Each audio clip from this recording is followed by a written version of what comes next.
ఉరుమురిమి మంగళ మీద పడినట్టు, ఏనుగు మీద గొంతులో వెలక్కాయ పడినట్టు, మూలిగే నక్క మీద తాటికాయ పడినట్లు అయిందని సినిమా వాళ్ళ పరిస్థితి. ఎందుకు అంటే ట్రంప్ తెలుసు కదా, ట్రంప్ మీ అందరికీ. ట్రంప్ వచ్చిన తర్వాత చాలా కంట్రీస్ ఇబ్బందులు ఎదుర్కొంటున్నాయి.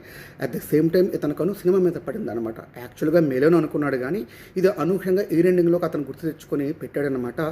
విశేషం ఏంటంటే అమెరికాలో షూట్ చేసే సినిమాలు తప్పించి ఏవైతే యూరోపియన్ మూవీస్ ఉన్నాయో, ఏషియన్ మూవీస్ ఉన్నాయో వాటికి 100% ట్యాక్స్ కట్టాలన్నమాట.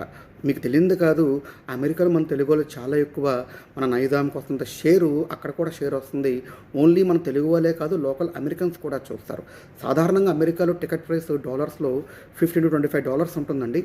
ఎప్పుడైతే ట్యాక్స్ పెరిగిపోతుందో అమాంతంగా $50-60 అయిపోతుంది. బట్ ఎంత ప్రైస్ పెరిగినా మన తెలుగు వాళ్ళ సినిమాలు చూస్తారు, ముఖ్యంగా టీఎఫ్ఐ వారి సినిమాలు చూస్తారు. మరి ఇలాంటి తరుణంలో మన సినిమా ఫీల్డ్ ఏం చేస్తుందో, ఏం చేస్తారో చూద్దాం. Thank you for watching. ఎప్పుడు మీ ప్రేమను ఆకాంక్షించే మీనంద.